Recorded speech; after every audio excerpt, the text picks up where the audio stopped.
This is Jess Martin, session 1. Maybe.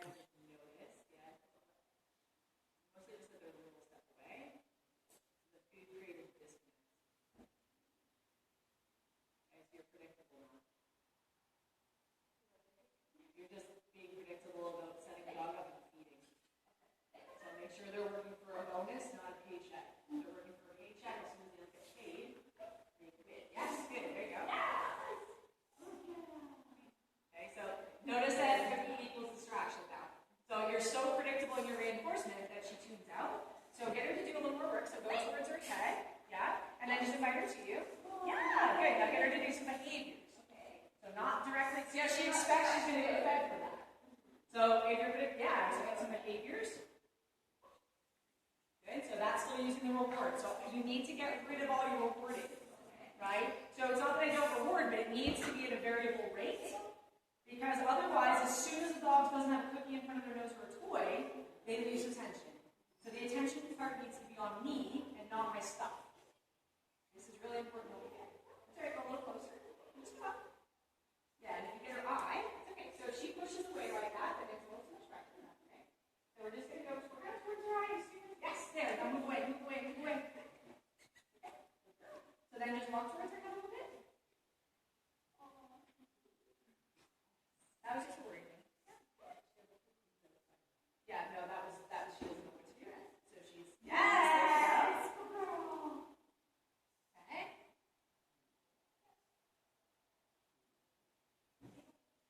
Okay, so will she go to a position, like go to a crate or something? Just hit the reset button.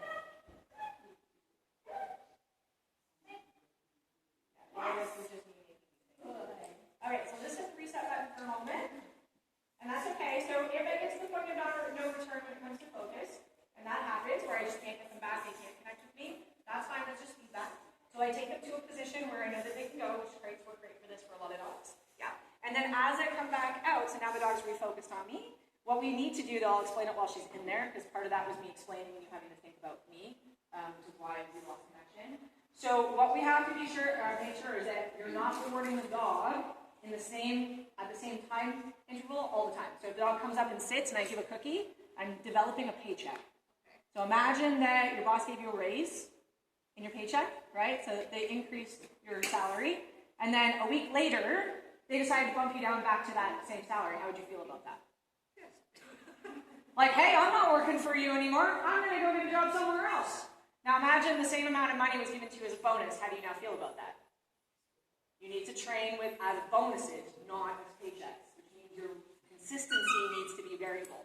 So I am not always going to reward the dog when they come back to me, okay? Because now I'm creating a paycheck.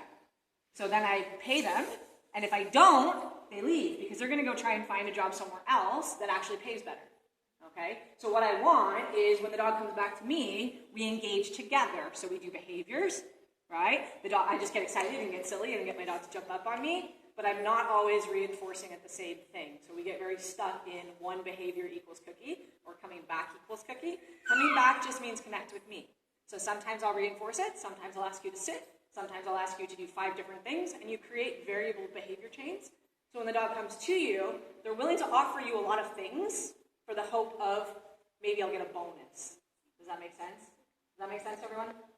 Because we're very predictable by nature, so we won't even know we're doing it. But the dogs are hyper-aware of patterns. They pick up on patterns much faster than we do.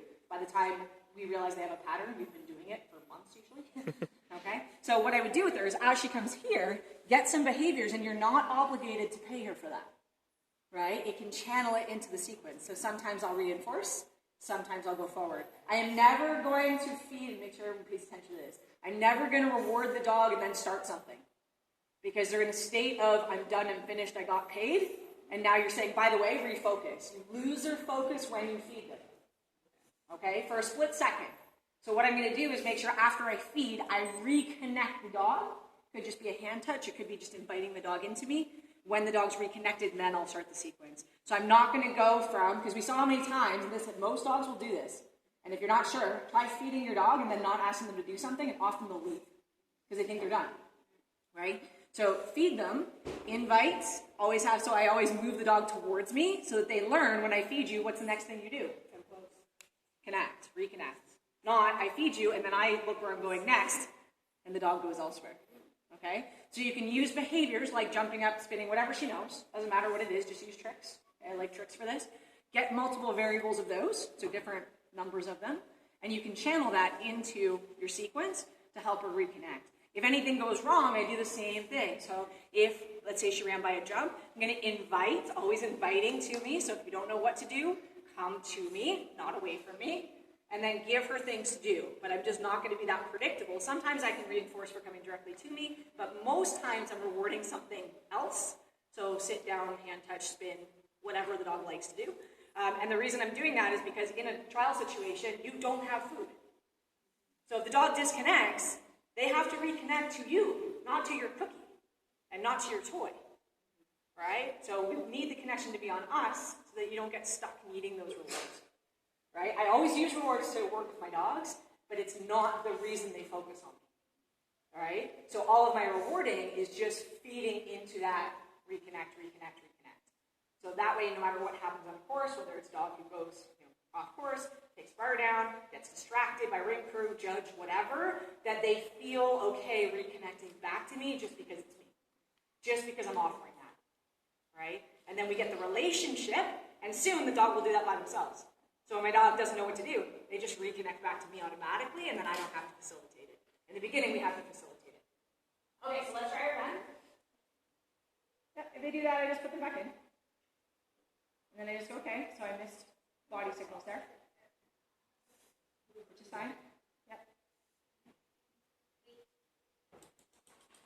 Okay, so just wait a little bit. There we go.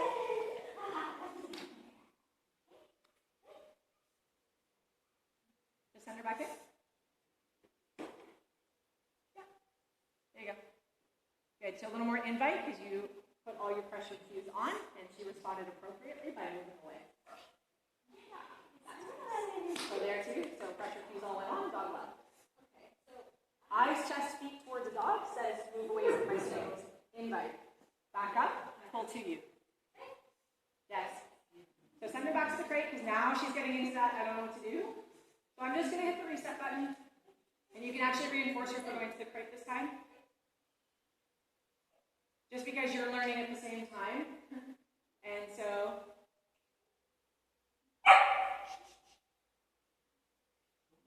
I noticed that she's a little more hesitant to go in the crate. That's why I said even beforehand, I think she's probably going to do that. So reinforce the crate. Because she's not about, I don't know what you're asking. She's been a little bit. Yeah. So that's why even before she did that, I was like, make sure you reinforce the crate because she's starting to get into overthinking.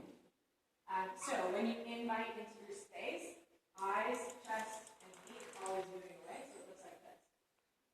My eyes are down, not a dog. Way. When you do this, it's like most dogs will push out of your space, and the ones that don't push out of your space are the ones that trip you on a course. So if you push at a dog like that and they stay where they are, you probably get hit, right? Because when you step into them in agility, you need them to move over. So I actually like that. That's what she's doing is actually a good thing for me. I like when my dogs do that because I know I'm not going to get taken up by them, or in her case, you take a physical with her. I don't think you're going to get taken up. Hunt her across the room. So when you want her to come in, to invite her into the space. So it's going to be hands drawing, and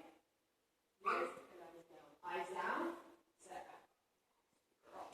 Right? And if I need to take a couple steps back, I will, right? Like draw in, and then when I plant my feet, it's away. I'm turning sideways. So my behaviors are here, not here.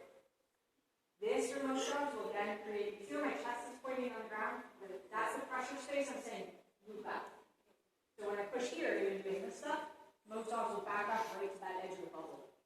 Right? And you can always try this with your own dog size, because once you start doing this exercise, you'll actually start noticing that your dog is responding to your body in a lot of ways that you're not noticing at the beginning. Okay, so we'll try that again. But this is where those inconsistencies in the trial come from. Yeah. Very nice. Perfect. That's it. Okay, so that was much better. How much easier with a little tiny dog?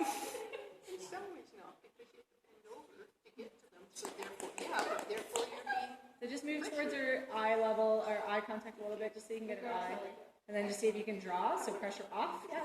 And then just draw her. You can lure if you need to. Yes, there you go, that's nice. That's it, good. And then just go from there. Because she's giving it to you, she's having trouble holding it. So even if I just get one jump, that's fine, but I want to send her when she's focused at it. Okay, so she's going into a little bit more of that pressure. So see if we just draw her. So turn away, because she's getting really sensitive to that. So yeah, it's going to just go towards her head, so you're going to circle towards her eye this way. This is the direction her head is. Yes, there you go. Good. So I circle in front to get into their line of vision without chasing. Okay, so that's good. Circle towards her head. So more towards her head and less towards the body. Yeah, there you go. Girl. Good. And then just you can even lure with a cookie there eventually just to get her out. She's super stunning. She was really happy this time when she came out. She was really engaged with you. She's just having trouble focusing on there. That's better. Okay, so get a simple behavior. Yeah, that's all right too. And then do your jump. Do your jump, go fingers. Yes, reward there. So now you can reward. Good. And then just go back to it backwards. So you're just going to go back to that starting number 2 because you're there. So we want to limit the downtime. So you can go back and forth. Yeah. There you go. Good girl. That's it. Okay, give her a moment. Yeah. So even there, that's where it is. There you go.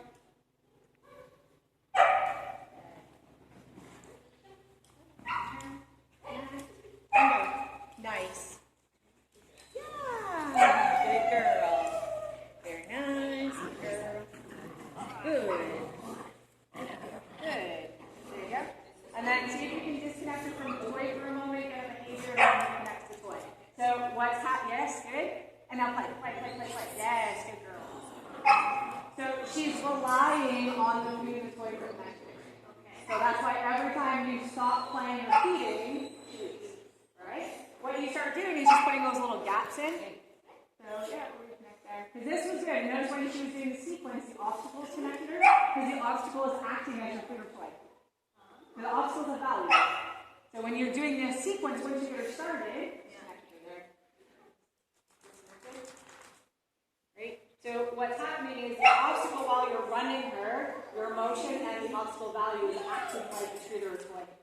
But as soon as that's not there, she can't function because she's relying on it. Okay? And that's why you're getting the up and downs. Like sometimes she'll be fine, but as soon as you get any kind of confusion or stop of motion, she's going to be out of there like that.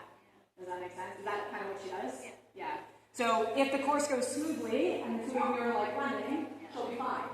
Because the motion plus the equipment is like your reward, so that's keeping her focused. But as soon as there's a little bit of a blip either in your connection, that would be something like you thinking where you're going next, right? Or something for her, like she runs by a jump and you have to go back and bring her around. That's when she's going to get disconnected and go, because she doesn't know how to reconnect when there's nothing there to hold space for her. Okay? So what you need to do for that is start to use your reward, get those behavior chains going.